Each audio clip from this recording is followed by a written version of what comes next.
All the people that have gone out there against the mainstream media and said, you're going to call us racist, you're going to call us potential Timothy McVeighs, fuck you. War.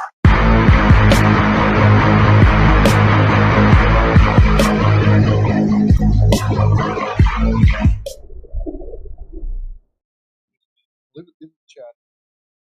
We can get my wife's answer. Tonight, one of the key figures behind the January 6th attack on the Capitol, facing the toughest sentence in more than 1,000 prosecutions. Stewart Rhodes, the founder and leader of a far-right group called the Oath Keepers, was sentenced to 18 years in prison after being convicted of seditious conspiracy, using violence to prevent the government from carrying out its lawful duties. Rhodes was not physically present at the Capitol during the January 6th attack, but Judge Amit Mehta said he conspired with others to help make it happen and to take up arms and foment revolution. A former Army paratrooper who graduated from Yale Law School, Rhodes wore an orange prison jumpsuit during the dramatic court hearing. He showed no remorse, defiantly telling the judge that he considered himself a political prisoner. Judge Mehta responding to Rhodes, "You, sir, present an ongoing threat and a peril to this country, to the republic, and the very fabric of our democracy." Rhodes' lawyers promised an appeal. Well, I think that this case was all about the weaponization of speech by the Department of Justice. And I think that essentially they have used Stewart Rhodes' words against him. Prosecutors say Rhodes spent weeks after the election plotting to use violence to keep President Trump in power. The judge applied a so-called terrorism enhancement to Rhodes' sentence, the first time that has happened in a January 6th case. It's a very significant sentence, and it sends a very, I think, important message of deterrence. Proud Boys leader Enrique Tarrio, also convicted of seditious conspiracy, is slated to be sentenced August 30th. When you say that there were FBI assets in the crowd, in the building beforehand and certainly outside, what's the scale of this? Are you talking like 10, 20? No. So real hard, objective, and conservative estimates would put the number of FBI assets in the crowd, outside, and working inside at well over 200. 200? Yeah. Yeah. You have seen evidence, and that spurred your questions to Chris Wray, that there were FBI assets dressed as Trump supporters within the Capitol. So that is proof of entrapment, because, of course, the federal government could have prevented entry into the Capitol building. There aren't that many doors. You work there, you know. But they allowed people in on purpose to entrap them. That's what that proves, I think. Does it not? Well, it's certainly condemning. It's another piece of the strategy that the government employed to sort of complete the entrapment of Americans that they had infiltrated and then prodded and provoked with those original seeds planted of actions like, you know, what type of gear to wear and just in language that incited behavior that could go the wrong way. All right. So welcome to Behind Enemy Lines. I am super excited. Both Mike and I are very, very excited. You know, all our guests are like important, but this one is super important. Not only is he super important, he's like here. Yeah. We have Stewart Rhodes here. I'm super here. Yeah, he's super here. And I believe in the history books, as long as the Democrats don't keep doing what they've been doing, or rewriting the history books. Yeah, after all the stuff that comes out, all the stuff that's coming out and will come out, right? He will go down as like a patriotic history figure, like the Revolutionary War. That'd be a nice. I mean, because this man deserves a medal for what he did. I know this is going to make a lot of people pissed off on the left, but I don't really care because they're scumbags. They're evil. If you're a Democrat today, right? Those Democrats that are watching this, that are going to bitch and whine, the media, you are an enemy of America. You're an enemy of my children. You're my enemy, right? You can't be a Democrat without being an enemy of America. I'm not sure that's true. I don't push back on that. Tulsi Gabbard's definitely not an enemy. What, is she still a Democrat? Not anymore. Okay, that's what I meant. But I mean, she wrote I read her book in prison. It's called "For Love of Country," and the subtitle is "Leave the Democratic Party." So I think there's still good people. She agrees with us. Well, there's still good people in Leave. there, but she wants them to leave. Yeah. Right. So I just, you know, I Southwest Side Italian Union family. You can't help it. We were Democrats. My whole Right. family. I don't even talk to a Right. couple cousins, but my 86-year-old mom was a Democrat. The whole when I started transitioning, and not LGBTQ transitioning, I'm talking like to become a Republican. My mother was upset. She was angry. You know, my uncle was the president of People's Gas. I was all a union. I was in the film industry. Hey, I was in the Teamsters Union in Vegas. Yeah, I know, but all the rank and file, they vote Republican. They just do it quietly. Yes. So there are still good people in the Democratic Party who just need to walk away like Tulsi Gabbard did. That's all. And they're ill-informed. Or they're no, not, a lot of them, they vote Republican. They just do it quietly. Oh, no, I'm saying the ones that are there are the ones that still haven't like transitioned are somewhat ill-informed. My mom's older friends, right? My mom was a hardcore Democrat, but they watch the same stuff. They're older. They don't know any better. You know what I'm saying? And so anyway, we got Stewart here, which I'm so excited to have here. And we started out the opening with for a specific reason. We wanted people to see, if you guys go back in time, I see myself up there twice. Is that right? Or am I just like seeing double? So if you go back in time, too many drinks. If you go back in time, do you remember the left, the mainstream media, how they said Trump was a liar? He had a permit for 50,000 people, right? There was only 50 or 75,000. There was, I mean, a million. I didn't count. Yeah. I wasn't good in math, but there was a million. My one friend says not 2 million. There was over 1 million people there. Absolutely. Yeah, without a doubt. So we wanted to show people that, just to refresh their memory, how much the mainstream media lies, how much the politicians lie, right? And try to discredit them from the get-go. And then the next thing, we wanted to show you how crazy it was, the things that the politicians, the judge said about Stewart, right? There was no insurrection. There was no conspiracy. No. He wasn't there. No, I mean, I went there. I was there with my buddy, Rob Waller. He came out now, the Cook County Sheriff. He was with me. He just retired. We went down there for two things. We went to see Trump speak, and we wanted to protect people from being beat up. When we're in our 60s, right? We saw parents and families throwing tables over, going into hotel rooms. Even at my age, I'm like, screw that. These pencil-neck Antifa weasels. We're going to try to protect the families. We're not going to let them do what should be allowed in America. And oh, by the way, why was I wearing that shit? January 5th, I was on IV for cancer. I had a knee replacement. Antifa and Stewart will tell you, they throw soup cans, frozen water. They stab you. We were there the people were dressed like that weren't there to dress like that to take over America. No. We were there to protect ourselves. Yeah. So that's all lie. Everything is said is a lie. This guy's a hero. They didn't create any violence. Matter of fact, I made a quote that was in the Southern Poverty and Law Center about the Oath Keepers before I met you. I said they didn't create any violence and stuff. And in the story, he acts like I was a liar. They were the Oath Keepers created violence inside the Capitol. None of that stuff's true. All that stuff's a lie. So I'm so glad to have him here. And at the end of the show, we've got big news. So for those of you guys that are Republicans, just enjoy this moment, suck it in, because there's a lot of crying going on. The gnashing of teeth is going to be, and the screaming of the sky is going to be pretty epic. So exactly.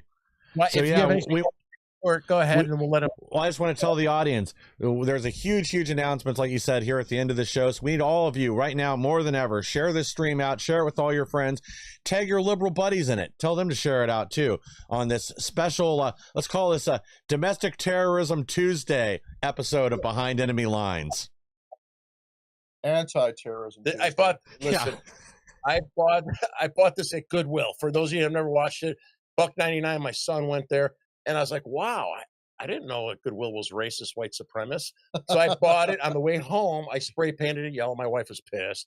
She knows why I'm doing it to antagonize the Democrats. All right, so we need to boycott Goodwill. They're racist, Nazi loving.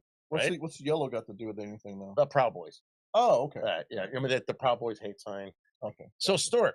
Well, actually, I used that way back when I first started Oath Keepers in 2009. There's a photo of me in my old Army uniform from the neck down doing the OK symbol, because Okay. Well, you didn't know you were racist. Oath keepers, you know. Yeah, So yeah.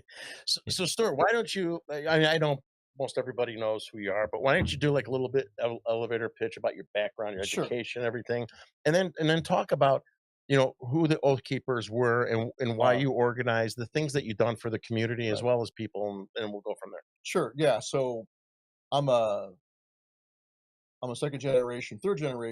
My mom's side of the family were Mexican immigrants, and that half of my family, all of them served in World War II. My mother's father was white. She's Mexican. She's half Mexican. Her dad was white, died in World War II, so she was raised by her Mexican family, which is so disgusting because she's a migrant farm worker growing up in dirt floored shacks, working the fields with her mother and her adopted father, which was a Filipino immigrant. When my mom was 10, my grandmother married a Filipino immigrant, and so she was raised. That's how she was raised, and so that's the only grandpa I knew from that side of the family. So it's disgusting. A lot of my cousins are half Filipino, half Mexican. So it's really disturbing to have the left and mainstream media try to paint me as racist and white supremacist. It's disgusting. It's a grave insult to my family. So my dad's side of the family was working class guys from Flint, Michigan, working in the auto industry. My dad was a Marine. That's how they met in Fresno Fresno, California, on a blind date. So your dad was a racist too, right? I guess so. I'm joking. But he's a racist like Mexican chicks though. So yeah, that's my family background, and both sides of my family have served this country, every generation. And so I turned 17. I did enlisted enrollment program, and I joined the Army at the age, right after graduation, age of 18. I was in basic training in airborne school and served as a paratrooper. And my grandpa on my dad's side of the family served at the Battle of the Bulge. My grandpa on my mom's side of the family, my mom's dad, didn't make it through World War II. That's why she didn't know him. So Wow. So let's that's my go. family background. Your military and your education. Which Jesus Christ, man! Yeah. I went to junior college for 12 years, and you went to Yale. Well, so what happened is I was disabled in a parachuting accident. We were doing rough terrain parachuting where you jump in the trees on purpose, and didn't work out so great at night. You can't see what you're doing. So I had a compression fracture in my spine. I fell about 75 feet, landed on my ass, got a compression fracture.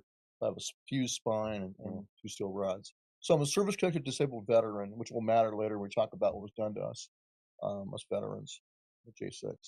So spoke rehab. The Army paid my way through college, or the VA paid my way through college, starting out at community college, transferring to UNLV, and I got straight A's. I busted my ass. And I was also working as a concealed carry instructor in a Valley Parker at night. So I went through college, got straight A's. Right after college, I worked for Congressman Ron Paul. Thank God. Yeah. That's really a blessing. I wanted to find someone in Congress. I wanted to work for someone in Congress, but I wouldn't work for anybody who would violate the Constitution. I could find one guy. I took it seriously. That was Ron Paul. So I worked for him for a year, and after that, then I applied for law school, and I got into Yale Law School. That's right. I went there during 9/11. I was sitting in first year torts class when that happened, and so that was my experience. What was your degree? Yale Law School. Yale, law degree. Sorry, I degree, missed that. right? Yeah. Law degree. Oh yeah. wow, that's Yeah. huge. Yeah. So I wrote a paper while I was there because I watched. Sadly, I watched. We had a lot of unity right after 9/11, and then I watched the Bush administration use the righteous anger about 9/11, to funnel in a bunch of unconstitutional crap. Patriot Act, VHS. Not even worse than that though was the claimed authority of the president to use the laws of war against American citizens. And it's from that point, right, when you saw that, and if you fast forward, and I'm not in the same category as you, but I was labeled. They used some of those laws from the Bush administration to come. Well, that was the point. I was telling my fellow students, I was like, guys, everything you're creating in the name of fighting Islamic terrorism, because they're like, what do you want? And I was like, hey, this is unconstitutional. What do you want? Mushroom clouds over U.S. cities? I said, look, guys, whatever you put in place to fight domestic terror or Islamic terrorism is eventually going to be turned inward on us, on the political right. And I was right. That's what Obama did as soon as he came in. He forgot all about domestic terror or Islamic terrorism, and the focus was on us. Like I got a Quad S designation. I know you did too. The SSSS designation. That was applied to me during Obama. But I tried to warn him. Oh yeah, big time. Yeah.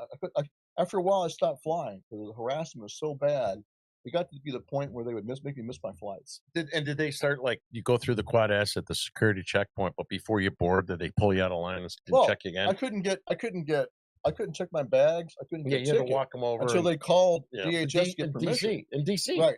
Yeah, same thing would happen to me and my whole family went to Charlie Kirk's, my kids, my wife. Right. They Quad S to all of them because they were with me. Yeah, like just recently when I first got out of prison, when President Trump set us free, I was traveling with Ivan Raiklin and his son, and they got the Quad S because they were with me. Wow.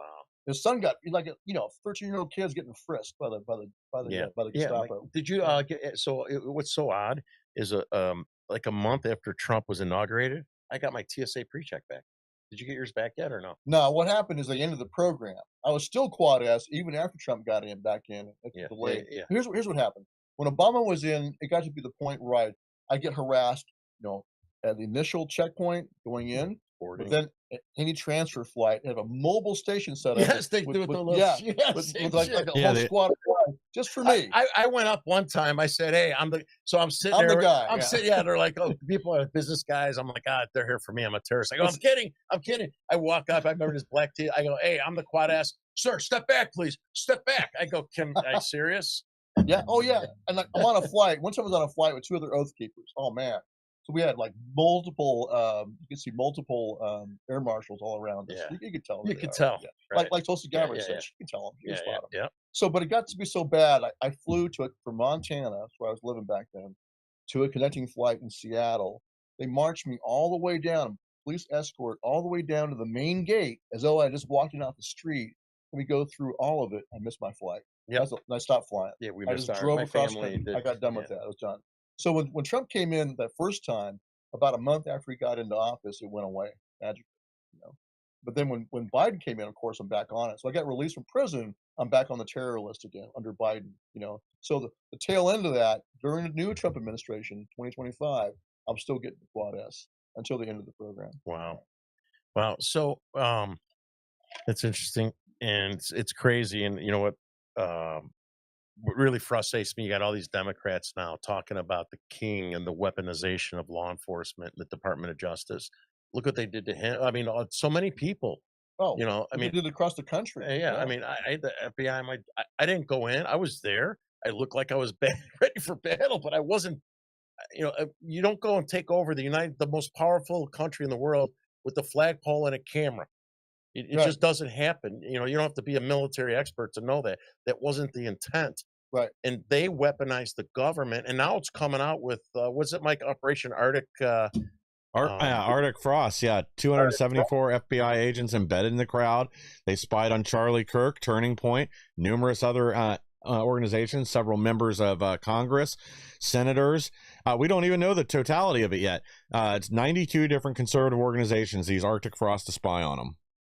So, Mike, now that you said that, right, it's a good time if you want to show that video of Jacob Chansley and so I was walking out at 1:30. 1:30, we were leaving the Capitol. I think people entered at 2:10, roughly, around 2:10. Right about there, right. And so we left we were on the west side. We were there from, we're behind Ray Epps. We'll talk about that because I know you want to talk about him. Yeah. And we just happened to be on that side. Then the whole crowd kind of flowed that way. You know what I mean? When it started happening. You were on the west side? Yeah, we were on the west side. I was on the east side. Yeah, yeah. So we I filmed him from the back, very similar to that one that went all over the place. And then there was all these different barriers. The last one was the police officers, right? And things were getting crazy. And I told my friend who just retired as a cop, I knew him since we were 14 years old. I'm like, let's go. I was tired. I was exhausted. And we left. There was no insurrection plan. Nobody had any intent. There was no weapons. I mean, you had the Oath Keepers. We were there with the Proud Boys from the state of Illinois that were in our same hotel. All unarmed. Yeah. No guns. Yeah. All unarmed. Yeah. Everybody. Oh, and then we had the Bullfang radios. Did you have? I don't know if you guys had. Sure. We were doing security. Of course we had both So radios. my understanding is we had a lot of military guys, not as many as Oath Keepers, but it was eye opening. I got there so late they couldn't program my Bullfang radio because I got there at 1:30 in the morning, something like that. And the purpose of that was the communication amongst ourselves to box in Antifa or BLM if they showed up. We were trying to, right? Yeah. And so, we were going to try, because last time was the Proud Boys, but now the Oath Keepers, we were able to these aren't military guys. Want to box them in so we can fuck them up. I mean, honest to God, that's the Proud Boy way. Yeah, and so I was dressed like that to protect myself. Right. And then if you see the Sedition Hunters, that website, they call me what do you call it? Big pouches. So Big pouches. Yeah, because I was loaded up with bear spray. I had 4 big canisters of bear spray. I just had I was on an IV for cancer for melanoma. I'm not asking for sympathy. Yeah, you walked away from chemo. I was exhausted. January 5th at noon, I'm University of Chicago on an IV for melanoma cancer. I had a knee replacement. So I have no problem. I always say I could fart and knock over 3 Antifa, right? I'm by myself. But I was not myself that day. So that's why I was dressed that way with the big pouches was bear spray. That's why everyone's dressed that way. And that's an important point. We were there to do security. We were doing volunteer security as we had done across the country through the entire Trump administration. And we had done in November, December, and January volunteer security in D.C. for permitted events around the Capitol, for VIP speakers like PSD details, like for example for Roger Stone. Yeah. And also a general escort service for any Trump supporter that was vulnerable to go back to their cars. Yeah, because Antifa likes to attack old people. Yeah, they went back to their cars. Right, exactly. We've done that all over the country outside of Trump campaign rallies. Because at Trump campaign rallies, Antifa knows you're going to go through Secret Service screening. They know that when you come out, you're going to be unarmed as you walk back to your car. That's when they attack people. And they don't attack guys that look like they can fight. Yeah. They attack old people. They're bully punks. Yeah, they're like low level, like a friggin' jackal or a coyote. They're low level predators. So we would always do a volunteer security operation, and it was a mindfuck against Antifa, because they couldn't do anything. Because we post up armed guys, armed ex-cops and military on the outside of the Trump rally, and we would with a big sign saying, if you want an escort back to your car, let us know. Oh, that's good. And I'd also say, for every Oath Keeper you see with an Oath Keeper hat or T-shirt, there's 2 you don't see. That was a serious mindfuck. That's what we do. The same thing with us. Yeah. So we'd shut down Antifa. They were terrified of. They were terrified of Oath Keepers and Proud Boys. And never, in fact, in the history of Oath Keepers, and all we did across the country, not one time did they ever close on us or attack anyone we were protecting. Because it turns out Antifa doesn't want to die. So I got a question for you, and this applies to the Proud Boys. Right. So did the Oath Keepers ever go to just a Biden rally all by themselves? Pardon? Did the Oath Keepers ever just show up at a Biden rally? No. I knew the answer to that. I'm being sarcastic. No. So the left, right? The left say that they're a violent group. They beat up counter protesters. They don't say it's Antifa comes and hunts out people in our side to start fights with us. There's another falsehood. You keep seeing the media, politicians, entertainers say there's no such thing as Antifa. It's an ideology. It has no org chart. It's decentralized. Well, not true. Oh, they go, not like the Oath Keepers, not like the Proud Boys. Well, you know what? When next time you hear a Democrat or a politician or a reporter say that, say thank you for reinforcing the fact that they are a terror organization. Right? I got 35 years ago, I got in trouble, the Chicago mob, right? Do they have an org chart? No, probably not. Who put together the org chart? The FBI and the Chicago Crime Commission. Are they centralized? No, they're decentralized, and they got crews, and they got guys that head up different crews, so they keep you from going up the pyramid of the food chain, so to make it harder to get to the top. Is it an ideology? Absolutely, it's an ideology, especially when they came over from Sicily. That describes Antifa. So they're doing this on purpose. You know why they aggressively went after the Oath Keeper and Proud Boys? Because they saw people had an opportunity to protect themselves. Because Antifa was weaponized by the Democrats. They wanted to intimidate people to make the crowds less than we shut Antifa down across the country. And we worked side by side with the Proud Boys many times, just to be clear about that. Like in Portland, Oregon, in Berkeley, California, many times we worked side by side. And they have a different strategy. The Proud Boys are more confrontational and they want to go street fight. With the Oath Keepers, 30% of my membership was retired cops and then military. Our ethos was the quiet professionals. They could yell all they want. We wouldn't yell back, and we wouldn't do anything to them as long as they didn't try to attack anybody. Mm-hmm. And we never had to use force. In fact, the entire time we operated, not one time did we ever have to pepper spray, use a baton, or shoot anybody, or even punch or kick Antifa. Mm-hmm. They were afraid to close. No, they're pussies. They're and I'm not knocking the Proud Boys at street fight. That's not my point. I'm just saying, just different strategy. So that's what's kind of bizarre to have the leftist media try to say, Oath Keepers is one of the more violent organizations. It's just complete nonsense. Yeah. We never had to use force because they were afraid to close. Yeah, I think. Well, I yeah, think and they're- that's Go ahead. why they target you guys too, because you're not out there using force. There's nothing that they can point to try to discredit you. So instead, they make things up. They know there's not an avenue for us to get out a counter narrative, at least not at that time. But it's really about silencing any opposition, preventing anyone else from joining, preventing other people from going there and providing security, doing all the things you're doing to help protect the crowds at these right-leaning events. Yeah. Hey, Mike. Because I know we kept talking because we're gonna get redirected. There's so much cool stuff to talk about. That J6 video. Do you have that handy? Yep. And so as Mike is getting ready, I want to tee this up. It was at 1:31, actually, to be exact. Me and my friend Rob Waller, ex-Cook County Sheriff, were leaving January 6th. I was exhausted. It's a half an hour before people went in. And so we'd stop, take pictures, and then I hear, freedom, freedom. And I'm like, who the hell is that? That's at Jacob Chansley, who I just thought he was a pothead walking in. He is a pothead. I mean, I'm like, what the hell is this guy? No shirt on. I'm freezing, And then I didn't know until 2 years after January 6th. Everybody's getting arrested. I hid the stuff. I hid my stuff. And then I hid everything. You hid your hand? Yeah, I hid my hand. And then I had my camera. I hid this video. And then after I'm like, okay, the FBI went to the Cook County Sheriff's Office with pictures of me and my friend. He had Cook County Sheriff hat on.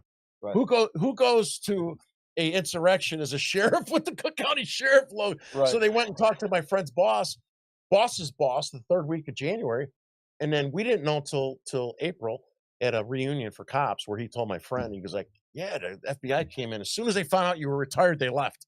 Yeah. So that shows what scumbags they are. My buddy Rob Waller, he retired 2 months before that. He would have lost his pension if he was still a cop. Oh, yeah. And they knew we didn't do anything wrong. We didn't do. Oh, they so know. I hid everything. I was scared. And then 2 years later, I'm thinking, all right, I'm comfortable, right? So I look at this video that we're going to show you. So I want you guys to be careful and watch what's going to happen. And I got a couple still shots at the end of it. This guy was facing all the crowd that was walking in to approach the Capitol. Now, keep in mind, there were people all over. That was just one guy.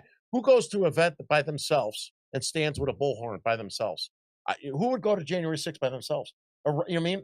Not many people unless you're a whack job. And they were spread strategically all over. Get up there. We need more people, right? So this guy, as we were walking out, was yelling on the bullhorn, take a picture, everyone. Take a picture. Show the world. What happened to those that took the pictures? They went to jail. Sedition hunters, they went to jail. This guy was absolutely working with the feds in some capacity. He might even be a Fed. And look carefully, he wrapped his head. He put a hat on. He put earmuffs on for a megaphone, which I don't understand why. He had to have just like this. And then he wrapped a handkerchief around, a scarf around it. He had his face covered up to right under his eyes. His hands were covered. We couldn't see his hair. So I want you guys to look at this very carefully now that this stuff's coming out and make your own decision on what this guy is. Stand up for your country. Yo, can you take a picture? That's right. Get a picture. Don't let him lie. Get a picture. Show them how many people are here.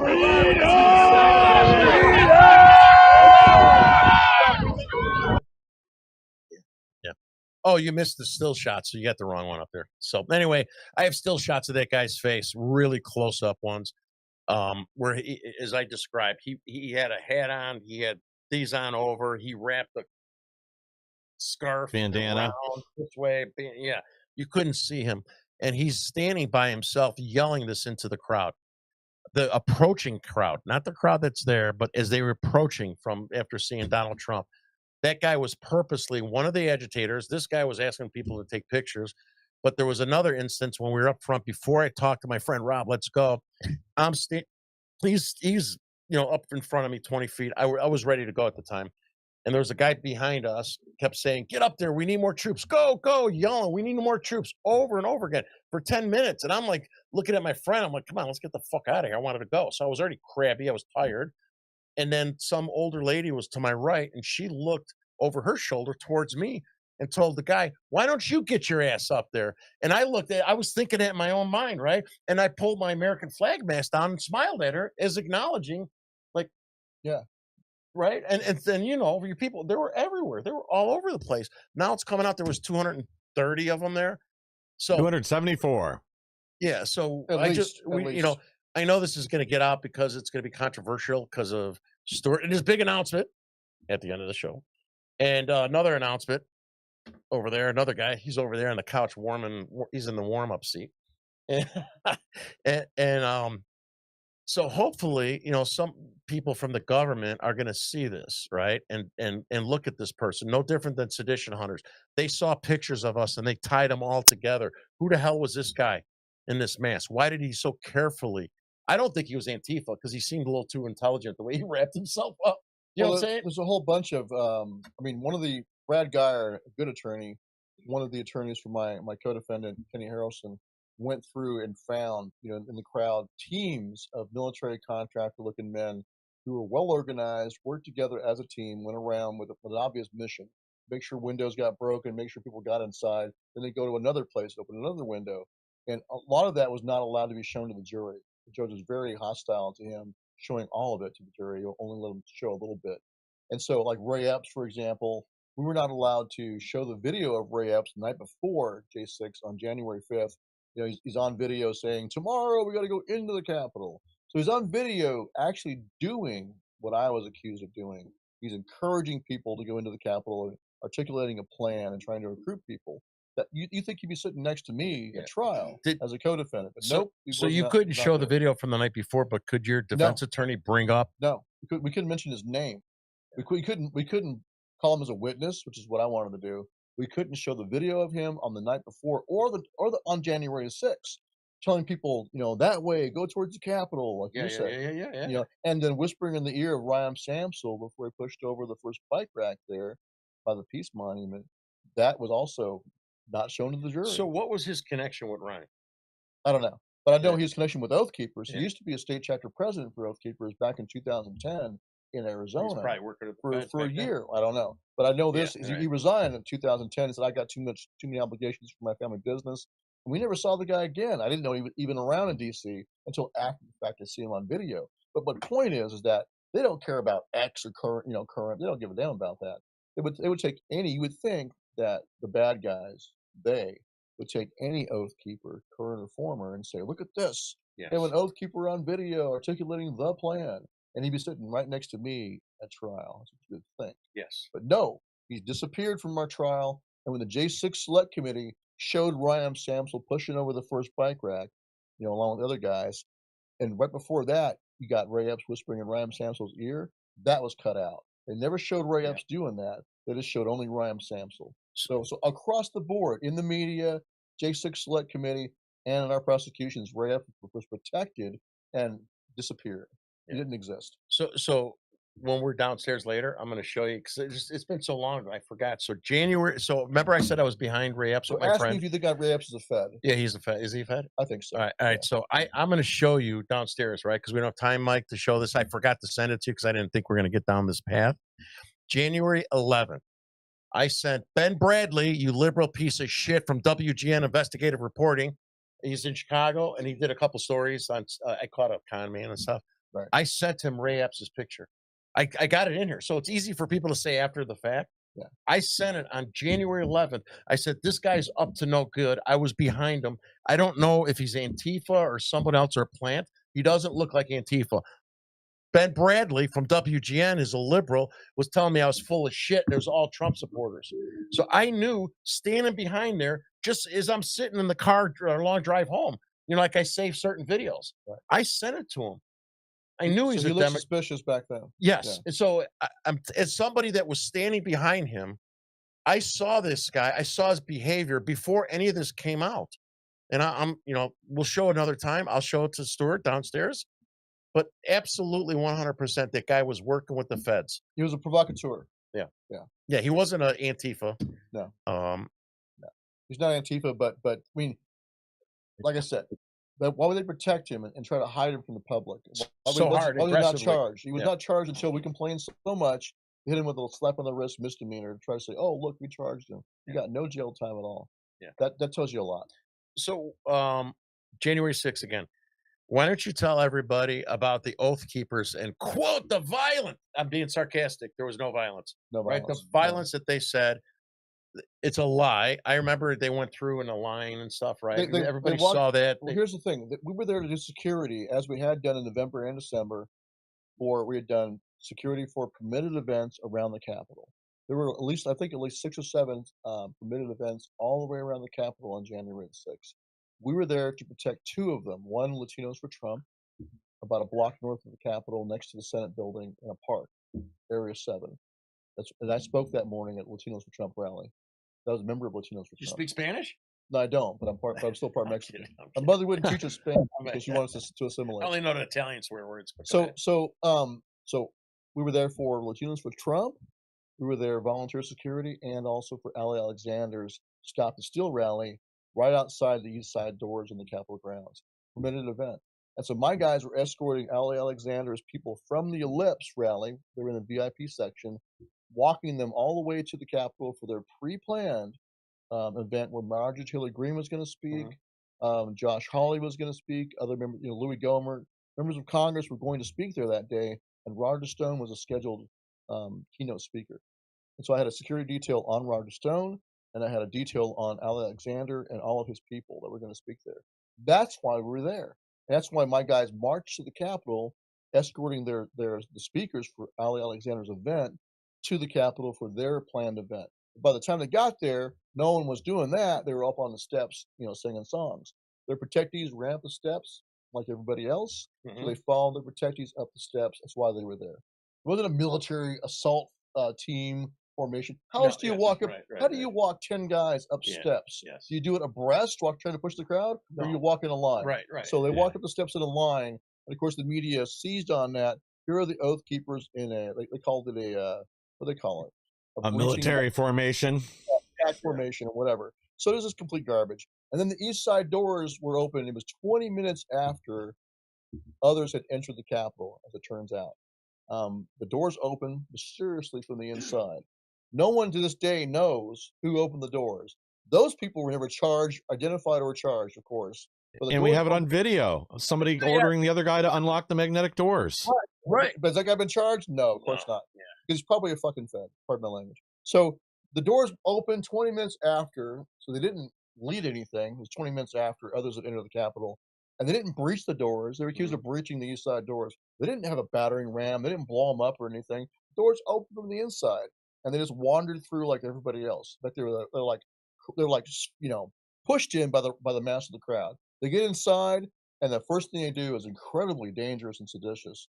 They knelt down in a circle and prayed. They did a prayer circle. That's so dangerous. And then they went and helped the police officer, Harry Dunn, who was about to open fire. Had his M4 in his hand, was hyperventilating and screaming and yelling. He's going to take all you MFers with me to a bunch of Trump supporters. And our guys, like Kenny Harrelson's Army veteran, saw that and said, okay, this guy's getting ready to snap. And so they got in between him and the Trump supporters, with their backs to Harry Dunn, put their hands toward the Trump supporters, and de-escalated things and calmed Harry Dunn down. I don't think Harry Dunn was ever in any danger from any Trump supporter, but was that ever captured on any video at all? Some. Of course, magically at my trial, the video, there's like bloggers walking by and filming everything, but it would just blank out, go black when they passed our guys.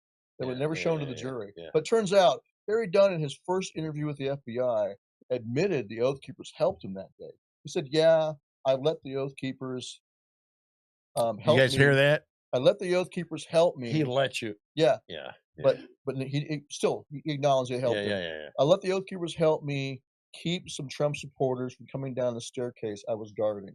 That's what he said in his first interview. But by the time we got to our trial, he gets on the stand and says, "Oh, that was some other group of guys dressed in military outfits that helped me that day. I got confused. There was no video. That wasn't the Oath Keepers. The Oath Keepers were really actually threatening me." And then he said, "And Officer Lazarus saw that."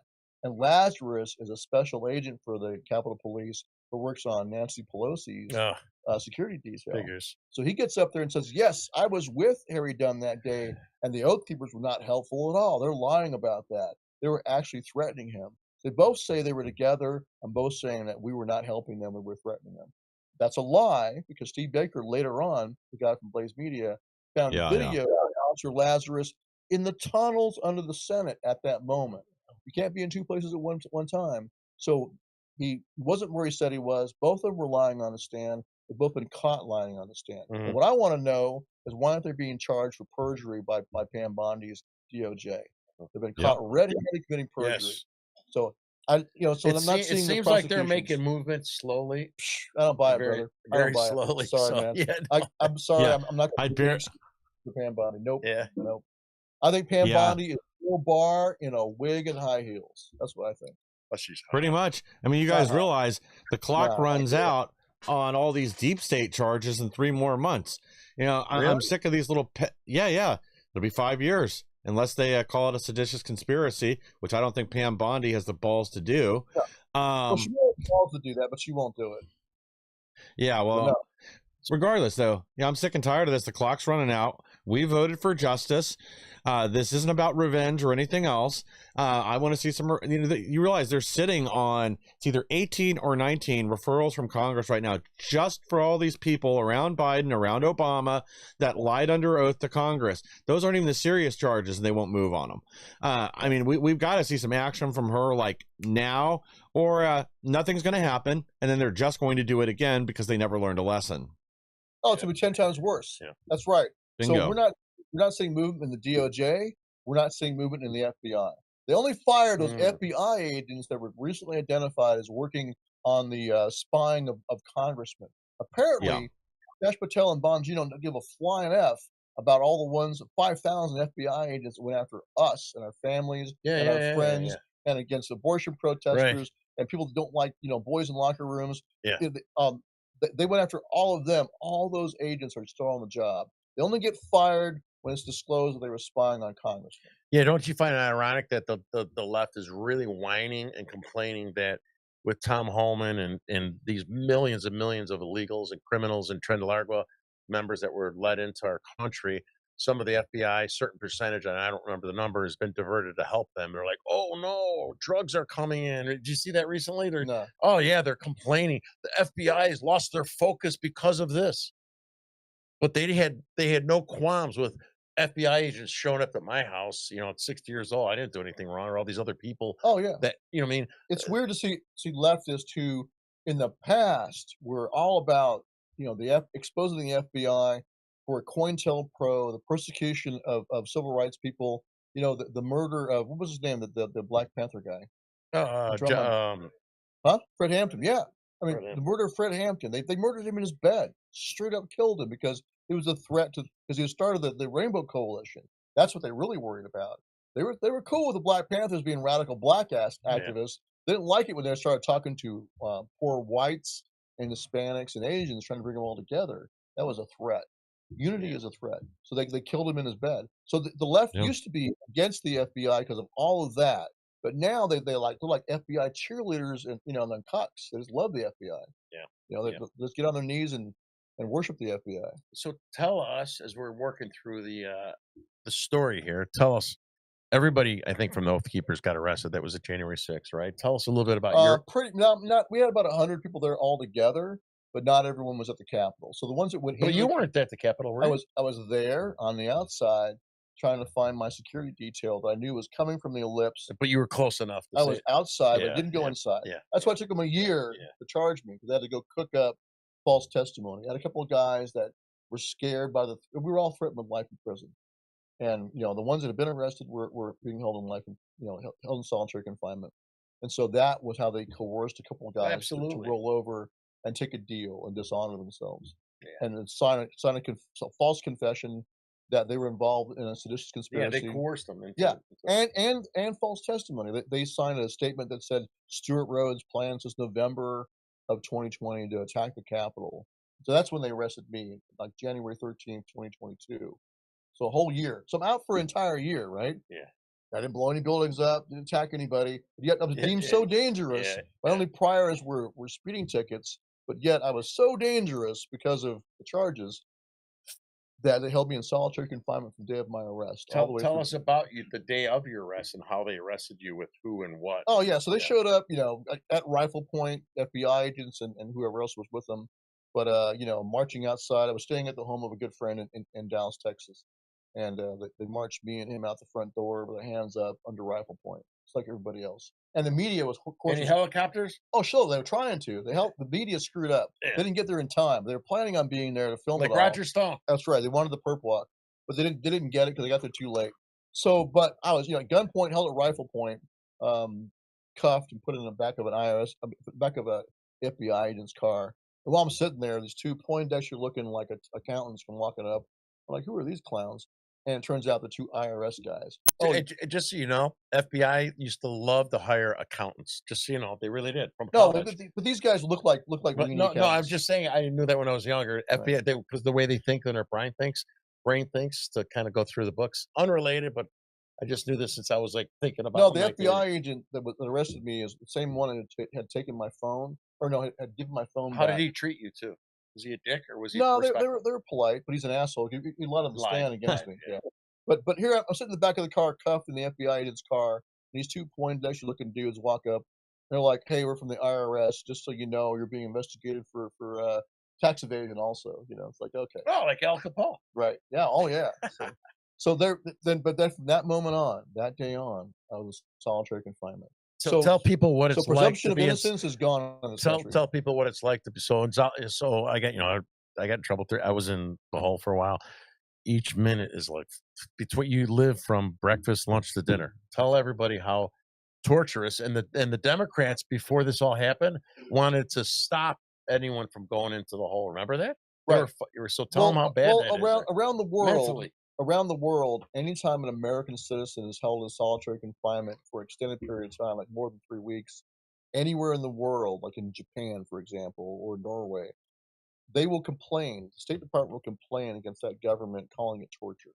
That you're torturing our citizens. And the Democrats call it torture before January 6th. Before January, like I said, they before January the 6th are all about taking down the CIA and the FBI. But now that they love all that, and they love solitary confinement. So yes, so solitary confinement is rightly recognized as a form of torture around the world by our own government. It is mental torture after a while, isn't it? Sure, because the whole goal is coercion. You can only jack off so many times. But here, sorry, we could edit that out. TMI. Sorry. That's okay. Leave it in. So, but my ace in my sleeve was three things. One, my faith. I know that what man means for evil, God will use for good. I kept the story of Joseph always in mind, that he was being sold into slavery by his brothers, being betrayed by his master's wife, and falsely accused, put in prison. He didn't roll up in a ball and give up. He just carried on. So I knew that out of this would come God's will. So that's one. Two, my fact that I was a paratrooper, I had served in the military. I saw myself as a POW, and my oath was against all enemies, foreign and domestic. And I knew that I was being held by the domestic enemies of the Constitution, and I'll be damned if I give them the satisfaction of breaking me. And I'm never going to cooperate with them. That's why I basically told the judge to fuck off at my sentence. Good. I looked right in the eye and said, I looked the jury in the eye at trial and said, that election was not just fraudulent, it was also illegal and unconstitutional. I spelled out exactly why under Article 2. Was that a jury of your peers? No. I'm being sarcastic. I knew that. That was a jury of radical pink pussy hat wearing blue-haired moonbats. Oh yeah, absolutely. And every one of those jurors admitted they had been in some kind of Black Lives Matter protest or anti-gun protest, and of course they paraded my completely legal rifles from Texas, my AR-15s that I did not take into D.C., left in a hotel room in Virginia. They showed those rifles and scary knives that I had, like a little short knife I had. Yeah. They showed that to the jury, to scare them.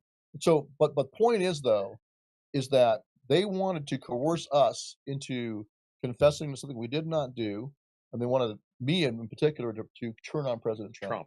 And my co-defendants were all threatened with life in prison. We were all held in solitary confinement, and all of my co-defendants. This is something about that you should know. They could have gone home. None of them had to do any of that time, even in pretrial detention and solitary.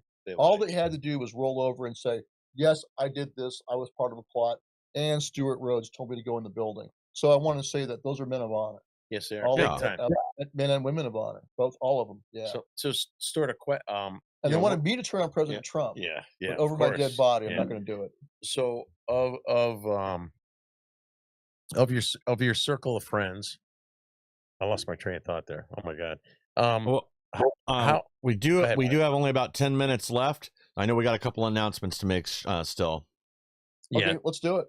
So I know what I want to ask. Jesus Christ, I got so many things going through my head with Stewart.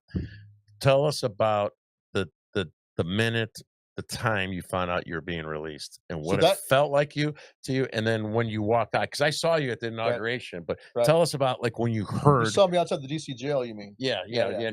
Tell us about the minute you heard, "Hey, Stewart, you're getting out," right? And then tell us about when you first walked out, how that oxygen felt to you when you walked out. That was a good day. So I knew we were getting out. I knew that President Trump would keep that promise.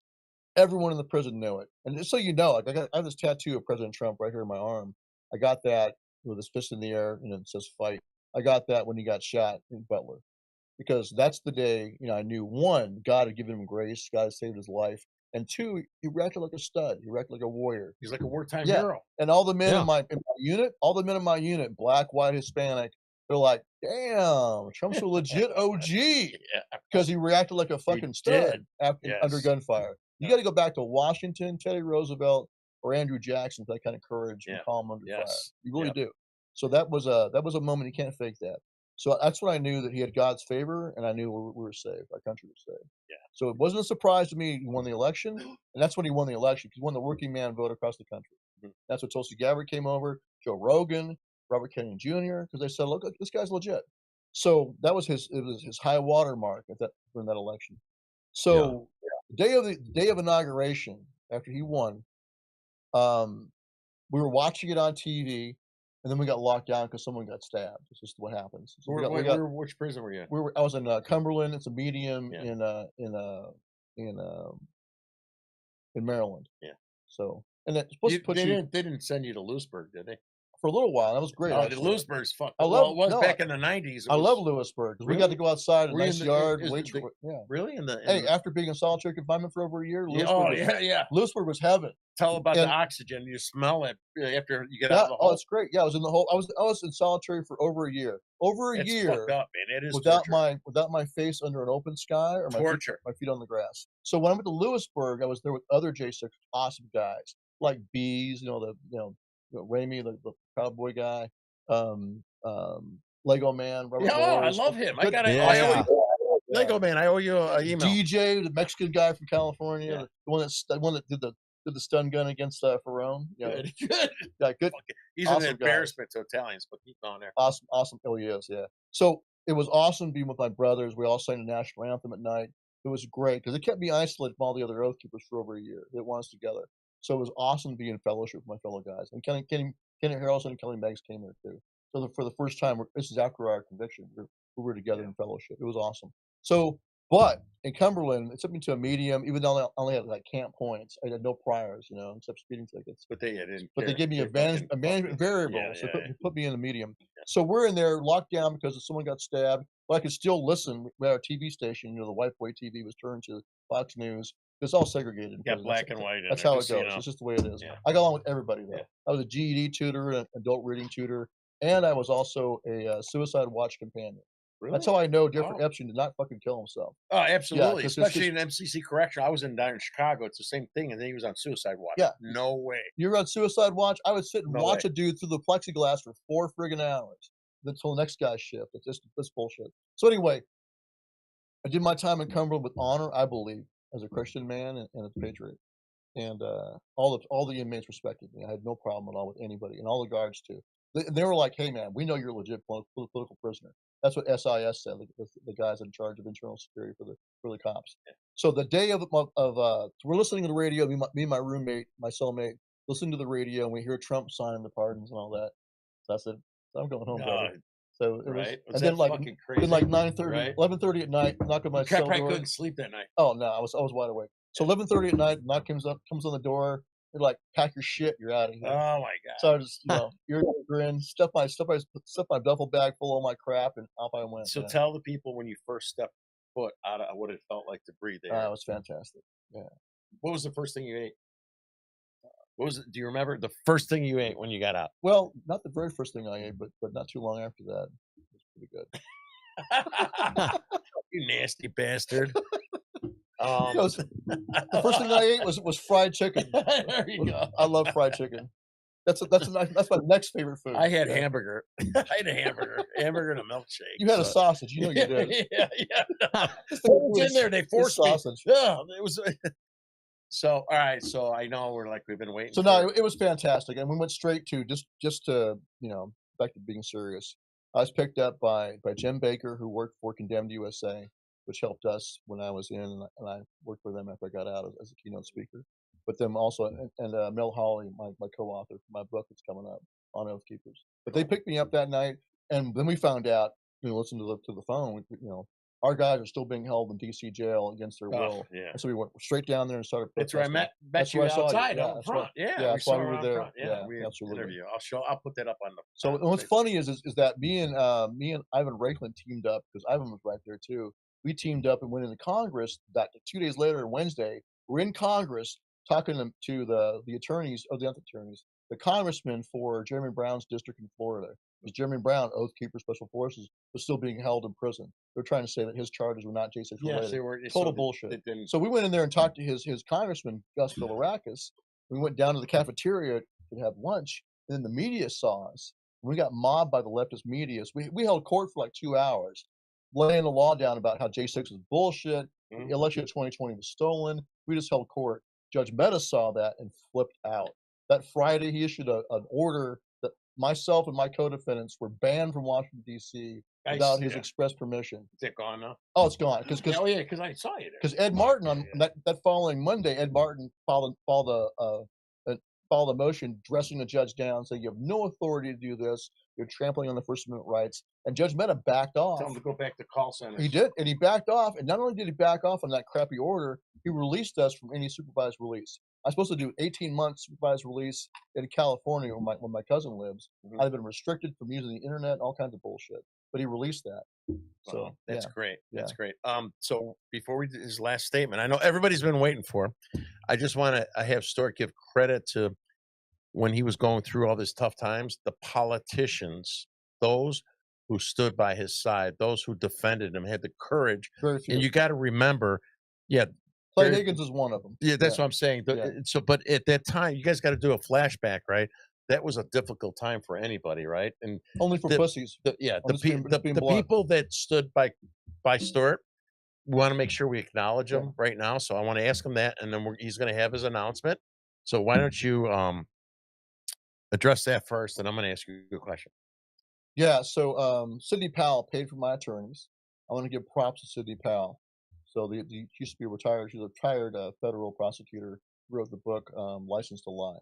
And so she was righteous. She paid for my attorneys. That's great. She's one of the ones that, all the other groups out there, Rutherford Institute, you name it, all across the board, all the conservative legal people. Oh, we don't do that kind of case law.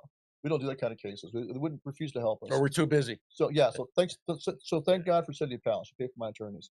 And I want to thank, like I said, Clay Higgins. He sent me through my attorney. Love that guy. Ed Tarpley's from Louisiana, one of my attorneys, one of the good ones. He sent me, he gave me at my sentencing a note, a card from Clay Higgins with his personal email on it, and a note from him, handwritten by saying, be strong, keep your faith in Christ, hold the line. So that was very encouraging to see that from a congressman. Mm-hmm. So I got to give props to Clay Higgins. I think he's a good man. So there are good people, like Thomas Massey squared away. I think there's good people in Congress that deserve our support. How about Matt Gaetz? He came to my rescue. Not mine. When Matt Gaetz was asked what he thought about me being sentenced to 18 years, he said, "Well, I don't really worry about." What did he say? What do you think about Oath Keeper Stewart Rhodes being sentenced to 18 years? He said something like, "Oh, I'm not too bothered by it." He got. They got due process. So Matt helped me. I'm disappointed in that. He did help me, but I was easier than him. Well, I was easier than Stewart, man. I don't know why. But yeah, you would think you'd know better than that by that point. But no, he said, "Oh, they had due process. They had a trial in front of the jury of their peers, And if they were really trying to overthrow the government that day, they were idiots, and so they You deserved did it. a political answer. Yeah, whatever. So Yeah, I'm really and disappointed in that. Congressman Troy Niels helped me from Texas. I'm from Illinois, so we got a bunch of fucktards that don't do anything. So I got a question. After January 6th, what happened to the Oath Keepers? And then Well, what's the future of the Oath Keepers now that the truth is coming out? Well, the future of Oath Keepers is I have just launched a new website for Oath Keepers, oathkeepers.info, and we're going to carry on. And I'm going to rebuild the organization. Make it Throughout the United stronger. States of America? Absolutely. Yeah. Chapters everywhere? Everywhere. So you're going to have state chapter leaders and then maybe Everything. from there grow? Yes. What's that's the right. name of the website? This is like Oath breaking Keepers, news. Oathkeepers.info. We just put it up, and we're going to drive on. Once again, and I'm just being dead serious, what man means for evil, God will use for good. It's going to come back bigger and stronger than ever. Absolutely. And with lessons learned. And so I learned a lot of lessons about who you can trust and who you can't. I had guys roll over and take a deal. I had a high-level leader in my organization roll over and take federal money. It was a trying to be an informant. I'm trying to call this guy as a witness at my trial. And then the prosecutor's like, well, he actually works for us now. Mhm. He's paying this guy $6,000 a month to spy on us. I'm still under a gag order. I can't say his name, but the New York Times outed this cocksucker in November during our You trial. hear that? New York Times. Yeah, the New York So Times. Google search it. Oathkeeper informant. So- So find his name. So before January 6th, did you guys? Because I got active in 2020, the summer of love. I was never involved, right? And so- 2020. yeah. And so I got involved with those other guys. Well, not really. The Proud Boys. I just hung out with them, and so I wasn't aware of a Oath Keepers in Illinois chapter at that time. Hey, why don't we switch chairs for Yeah. a second? I got to No. use the restroom. So, Just being dead real serious. quick, was there a chapter Yeah. in Illinois Oh, yeah, before absolutely. 2020? Yeah, you So- got an so early why- member. why don't- early member right on the Why couch don't over you there. go? Yeah, Why don't yeah. you go to the bathroom, and then we're gonna invite my friend Chad in here, Bring Christian over here. He's a 2013 and then when he's done, we're gonna Oathkeeper close member. this out because I know Mike's. So, my brother Chad here, he was in the Navy, right, Chad? Hey, So was my absolutely. father. I love this guy. I love him not in an LGBTQ way. I love him he's one of the first guys I met early when I was kind of expanding my footprint. Yeah, man. Oh my god. So Chad is Beautiful. here, and Stewart has been palling with Chad, speaking around the state of Illinois.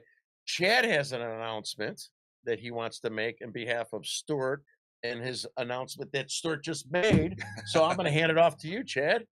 Absolutely. When Stewart told me he was going to reinvigorate Oath Keepers and put it back on a national stage, I was excited about that because I've known Stewart for almost 20 years. But more importantly, I've been listening to him and his consistent voice on media, not just on InfoWars, but on all the old podcasts. He's been the same guy for literally 25 years, just over and over since the Ron Paul days. And he said, I need to get all my chapter presidents and all the states fired up. I said, I'm your guy. Do it. He made the announcement to me just a week ago.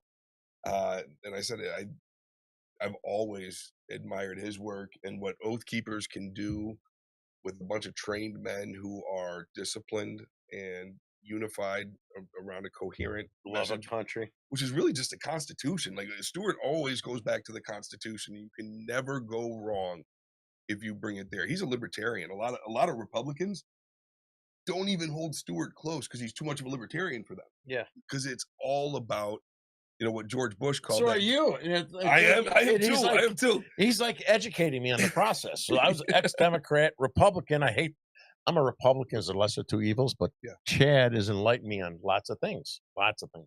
Yeah, and it really does go back to Dr. Ron Paul. It goes back to smart economics. It goes back to people.